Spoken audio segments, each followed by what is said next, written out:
Kolluru వెలుమలలో best flat కోసం చూస్తున్నారా? రాధే స్కైనే ఎంచుకోండి. అందరికీ గుడ్ ఈవినింగ్. అడగగానే సార్ నేను మీకు ట్రైలర్ చూపించినప్పుడు ఒకటి గమనించాను సార్. మీరు ట్రైలర్ చూసిన తర్వాత మీ కళల్లో ఒక మీలో నేను చెప్పినది కూడా అందరికి అదే, చిరంజీవి గారిలో ఉన్న ఆర్టిస్ట్ నన్ను హ్యాపీ ఫీల్ అయ్యారు, ఒక యాక్టర్ ఇది చేసిండు అని మీ కళల్లో చూస్తుండే sir. That was my first award for this film. That is my first reward already. సరదాగా ఒక పాత జ్ఞాపకం చెప్తా సార్. అది కొంచెం బిగినింగ్ థ్రిల్లర్ లాగా ఉంటుంది, తర్వాత కామెడీ అయిపోతుంది. సో అదే ముందే ప్రిపేర్ చేస్తున్నాం. సో మా నాన్న చిరంజీవి గారికి చాలా వీరాభిమాని. సో అప్పుడు పాలిటిక్స్ టైంలో మీ ఫాలోవర్ ఉన్నప్పుడు ఆ గొడవల్లో నైట్ మా కారు కాల్చేశారు ఇంటెన్గా. లైక్ కారు కాలిపోతుంది, న్యూస్ అది ఇది అవుతుంది, ఇంట్లో అందరం షివర్ అయిపోయి ఉన్నాము, కారు కాలిపోయిందని రకరకాలు ఉంటే డాడీ బయట ఎవరితోనో మాట్లాడుతున్నాడు మీడియాతో. డాడీ ఫోన్ మోగుతుంటే నేను ఎత్తాను. హలో అంటే ఎవరు మాట్లాడేదంటే నేను చిరంజీవి అన్నారు సార్. మీరు నాకు వెంటనే షేక్ అయ్యి డాడీ అని చెప్పి పోయి ఫోన్ ఇచ్చాను సార్. మీకు తెలీదు, మా కారు కాలిపోయి మంచి పని అయింది అనుకున్నాం సార్ ఆ రోజు. అంటే మా ఫ్యామిలీ అందరము ఆ కారు కాలిపోయిందనే ట్రోమా మర్చిపోయి we're cherishing the moment that Chiranjeevi గారి నుండి డైరెక్ట్ ఫోన్ కాల్ వచ్చింది మాకు అండ్ మేము మాట్లాడగలిగినాం and you were concerned about us అని చెప్పి. So that was one of the memorable moment sir. అప్పటికి దాని తర్వాత కలవడం జరిగింది, తర్వాత ఏదైనా ఉండొచ్చు కానీ బట్ మా ఫ్యామిలీకి అదొక ఫస్ట్. మాకు దిల్షునగర్లో ఉంటుండే సార్ మేము. అది బేసికలీ వేరే కాంటినెంట్ అది. సో అక్కడ నుండి సినిమా వాళ్ళు అంటే అమెరికా వాళ్ళు ఉన్న వాళ్ళకి సినిమా హీరోలు ఎంత దూరమో దిల్షునగర్లో ఉన్న వాళ్ళకి కూడా అంతే దూరం అనిపిస్తుండే సార్. సో మాకు it was a very big achievement sir. And నా favourite cinema sir Aapadbandhavudu. నాకు అది మీకు చెప్పాలనిపించింది sir. One of my favourite cinema sir. నేను యాక్టర్ అవుదాం అనుకోవడానికి వన్ ఆఫ్ ద ఇన్స్పిరేషన్ ఆ సినిమా కూడా సార్.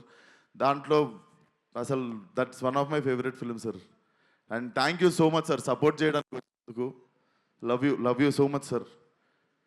అండ్ సినిమా దగ్గరికి వస్తే డైరెక్టరు పాపము చాలామంది హీరోలకు చెప్తే చేయనంటే విశ్వక్కి పోయి చెప్పంటే విశ్వక్ బొంగు కూడా చేయడు, నేను పోయి టైం వేస్ట్ అని అనుకుంటే ఆయనకి విశ్వక్ చేస్తాడు అని చెప్పి ఆయన నా దగ్గరికి తీసుకొచ్చింది సాహో గారు.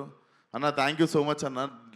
నాకు అనిపిస్తుంది really very very special cinema in my career. కొన్నిసార్లు మనం ఎంత చేద్దాం అనుకున్నా కూడా మంచి కథ చేతిలో లేనప్పుడు మనము నడవని సినిమాకు కూడా అంతే కష్టపడతాం, నడిచిన సినిమాకు కూడా అంతే కష్టపడతాం. సో ఆ కష్టం వేస్ట్ అయిపోయినప్పుడు కొంచెం బాధపడుతుంటాం కదా. నాకు తెలిసి ఆ కష్టం వృధా కాని కథ ఇది. ఈ కథ నా దగ్గరికి వచ్చినందుకు I feel very happy. And నేను ఈ కథకి న్యాయం చేశాను అనుకుంటున్నా. చాలా క్యూరియస్గా వెయిట్ చేస్తున్నా Feb 14th ఏం జరుగుతుందో అని. So Ram, you have made a very honest film. నువ్వు నన్ను నవ్వించినావు నరేషన్ చెప్పినప్పుడు. నేను అప్పుడు ఒకటే డిసైడ్ అయినా, నేను నవ్విద్దాం జనాల్ని అని. అండ్ అనిల్ అన్న, నువ్వు సరదాగా మనం ఒకసారి ఫోన్లో బిగినింగ్లో మాట్లాడుకున్నప్పుడు ఒక మాట అన్నావు. సో నేను బిగినింగ్లో సీరియస్ సినిమాలు ఎక్కువ చేస్తుండే, కామెడీకి దూరం ఉంటుండే. బట్ లైఫ్లో ఎంటర్టైన్మెంట్కి వాల్యూ నాకు సినిమాకి అర్థమైంది. అండ్ మీరు సరదాగా ఒక మాట అన్నారు, ఏదో ఒక రోజు నువ్వే F7 F8 చేయాల్సి వస్తుంది విశ్వకరి. అది జరిగితే I will be the happiest person one day. And congratulations on the block buster. నేను ఎంటర్టైన్మెంట్ గురించి ఒక 2 మాటలు మాట్లాడాలనుకుంటున్నా. అంటే ఈ నెలలో మా ఫ్రెండ్ సర్కిల్లోనే చాలా యంగ్ పీపుల్ 2 చనిపోయారు. అసలు ఎందుకు జరుగుతుంది ఇది అని నార్మల్గా ఆలోచిస్తుంటే చాలామందికి పాపం చాలా స్ట్రెస్సులు ఎక్కువైనాయి, బాధలు ఎక్కువైనాయి, వాళ్ళకు ఉండే టెన్షన్లు ఎక్కువైనాయి. ఎవ్రీ ఇండివిజువల్ వాళ్ళ స్థాయికి. సో నాకు తెలిసి మెంటల్ పీస్ అంటే మెంటల్ హెల్త్కి మించిన రిచ్నెస్ ఇంకొకటి లేదు. ఇంతకుముందు డబ్బున్నోడు ధనవంతుడు అంటుండే, బట్ నా మీనింగ్ ఏంటంటే మెంటల్ పీస్ ఉన్నోడు అందరికంటే ధనవంతుడు ఈరోజు. అండ్ ఈరోజు మనకి పరిచయం లేని వాళ్ళది, మనకెవరో తెలీదు ఆ వ్యక్తి, వాళ్ళని కూడా మనం హర్ట్ చేయాలని ట్రై చేస్తుంటాం. హేట్రెడ్ అనేది పెంచుకుంటున్నాం. అనవసరంగా already people are having their own battles. వాళ్ళకున్న ఫైట్ వాళ్ళ లైఫ్తో వాళ్ళు చేస్తున్నప్పుడు let's not become one more, like వాళ్ళని హేట్ చేయడము, వాళ్ళ లైఫ్లో వాళ్ళు బాధపడడానికి రీజన్ మనం అవ్వాల్సిన అవసరం లేదు. మనకి ముక్కు ముఖం తెలియని వాళ్ళ గురించి మనము వాళ్ళకి హాని చేయకపోవడమే పెద్ద హెల్ప్. నాకు ఎందుకు చెప్తున్నానో తెలియదు, but I wanted to speak it out. ఈరోజు చెప్తే ఎక్కువ మంది వింటారని. మన జోలికి వస్తే కొట్లాడదాం, మన ఫ్యామిలీ జోలికి వస్తే చీరేద్దాం డైరెక్ట్. బట్ మనకి ఎవరో ఏంటో కూడా తెలియని వ్యక్తులతో మనం హేట్రేట్ స్ప్రెడ్ చేయడం ఆపేసి, లైక్ పక్కనోడికి హెల్ప్ చేసుడులో కిక్ ఎత్తుకుంటే వరల్డ్ చాలా బ్యూటిఫుల్ ప్లేస్ అవుతుంది బాస్. ట్రస్ట్ మీ, అదొక్కటే నాకు చెప్పాలనిపించింది ఈరోజు. సో ఆ స్ట్రెస్ ఉంది మీకు అనిపిస్తే మీరు వి మేడ్ అవర్ ఎఫర్ట్. ఇప్పుడు అనిల్ అన్న మొన్న వచ్చి ఆల్ ఫ్యామిలీస్ ప్లాస్టిక్ చైర్లు వేసుకొని ఎక్స్ట్రా చైర్లు వేసుకొని వచ్చి థియేటర్లో కూర్చొని నవ్వుకొని పోతారు. ఎందుకంటే మీరు మా సినిమాకి వచ్చి ఆ 2-3 గంటలు మీకు ఉన్న టెన్షన్లు అన్ని పక్కన పెట్టి కడుపు నవ్వుకొని ఒక స్మైల్తో బయటికి వెళ్తారు మీరు. సో ఐ థింక్ అన్నదానం ఎంత గొప్పదో నాకు తెలిసి ఇది కూడా అంత గొప్పది అనుకుంటా. సో అదే ప్రయత్నం మేము కూడా చేయాలనుకుంటున్నాం. లైలా సినిమాకి నిజంగా మీకు కొంచెం స్ట్రెస్ ఉన్నా, బాధ అనిపించినా రండి, మా ప్రయత్నం మేము చేస్తాం మీ మూడ్ లైటప్ చేయడానికి. So Feb 14th see you all in theatres. Singles ఉన్న వాళ్ళందరూ బాధపడకండి, ఫస్ట్ లైలా థియేటర్కి వచ్చేయండి. Laila is your valentine. Thank you. And నా team Richard Prasad, DOP Richard, he has made an amazing job. And నా మ్యూజిక్ డైరెక్టర్ లియాన్, ఇది నా 3వ సినిమా. Leon, I love you. నాకు తెలుసు నువ్వు నాకు ఎంత ఇంపార్టెన్స్ ఇస్తావు లైఫ్లో, అండ్ నా సినిమాకి పనిచేసినప్పుడు కూడా ఎంతో ఆనెస్ట్గా పనిచేస్తావని. I miss you here Leon. And Bhanu master నిరగొట్టినం. So I want to do more 50-100 films with you. Purnachari, మాకు వద్దనుకున్నా కూడా బంపర్ ఆఫర్లో ఏదో ఒక సాంగ్ చేస్తూనే ఉంటాం, అది హిట్ అయితేనే ఉంటుంది. Always happy working with you Purnachari. And ఈ సినిమాలో ఇంకో 2 పాటలు రాసిండు ఒక అబ్బాయి, కొత్త అబ్బాయి, అతనికి కూడా బెస్ట్ విషెస్. నేనే రాసిన 2 పాటలు. సో ఆయనకు కూడా బెస్ట్ విషెస్ చెప్తూ.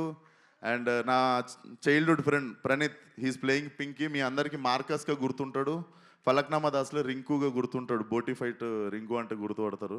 సో ఐ హోప్ నేను ఎన్ని సినిమాలు ఇచ్చినా కూడా ఈ సినిమా మెయిన్ సినిమా నీకు ఇచ్చింది. I think this will be your new beginning. So అంతే. అండ్ సాహు అన్న, thank you once again. And Archana garu, నా ఇప్పుడు అక్క ఎట్లా అంటే, నేను ఒక స్ట్రెస్లో ఉంటా, కరెక్ట్ వేవ్ లెంత్లో అక్క కూడా అదే టెన్షన్లో ఉంటుంది. సో కొంచెం మనం టెన్షన్ పంచుకునేది మేమిద్దరమే. ఈ సినిమా గురించి అసలు ఎట్లా వస్తుంది అంటే, మాకు నచ్చేసింది, మేము రాంగ్ అవ్వద్దు, మన మీటర్ ఏం తప్పెళ్ళొద్దు అన్నట్టు చిన్న భయం అంతే. సో నాకు స్ట్రెస్ కొంచెం పాల్పంచుకునేది నువ్వే అక్క. Thank you so much for always being there. And you're one of the sweetest person I know. And that's it. Thank you so much. Akanksha, you have been a wonderful costar. And Abhimanyu సార్ని నేను చూస్తేనే pack అవుతుండే. నాకు ఏది రక్త చరిత్ర cinema చూసినప్పుడు ఆయన అంటే బేసిక్గా నాకు ఆయన బుక్కారెడ్డినే గుర్తుండిపోయింది నాకు లైఫ్లో. But when I met you sir, you are like చిన్న పిల్లోడు సార్, మీరు చిన్న పిల్లోడు. You are like a baby. I'm really happy that I got a brother and friend like you. And Kamakshi, the role you have chosen is not an easy thing. నీకు అంతకంత appreciation వస్తుంది, you will get your name. And చాలా wise decision ఇది చేద్దాం అనుకోవడం, అంతకంత పేరు నీకు వస్తుంది, గుర్తుపెట్టుకో. అండ్ పెళ్లి సందడి అంకుల్ ఏరి, మా Prithvi garu, even working with him, he's also one of the sport. అందరికంటే హై బోల్ట్ ఎనర్జీ అయినది. So thank you so much sir, wonderful working with you. So and specially నా makeup Nikki from Bombay. So Nikki and మీ team అందరూ అసలు నన్ను ఇంత అందంగా చూపించినందుకు thank you so much Nikki, love you, we miss you here. And నా Laila costume సపరేట్గా కేర్ తీసుకున్న Harshitha, thank you so much. And కల్పన గారు, అండ్ మీరు కూడా సాంగ్స్కి కానీ వాటికి అదరగొట్టేశారు నా కాస్ట్యూమ్. అండ్ మీకు ఎవరికి తెలియదు, సోను మోడల్ కాస్ట్యూమ్ అంతా మా డైరెక్టర్ డిజైన్ చేసిండు. సో థ్యాంక్ యూ నీకు కూడా. అండ్ డైరెక్టర్ ఇంకా మిగిలినవన్నీ నీకు రిలీజ్ తర్వాత చెప్తా. But you have made a kick ass film. ఇంకా జనాలు ఏం చేస్తారో చూద్దాం ఈ సినిమాతో. So see you all on Feb 14th. And thank you so much megastar garu, one more time. లైఫ్లో గుర్తుండిపోయే డే సార్ ఇది. Love you so much sir, love you.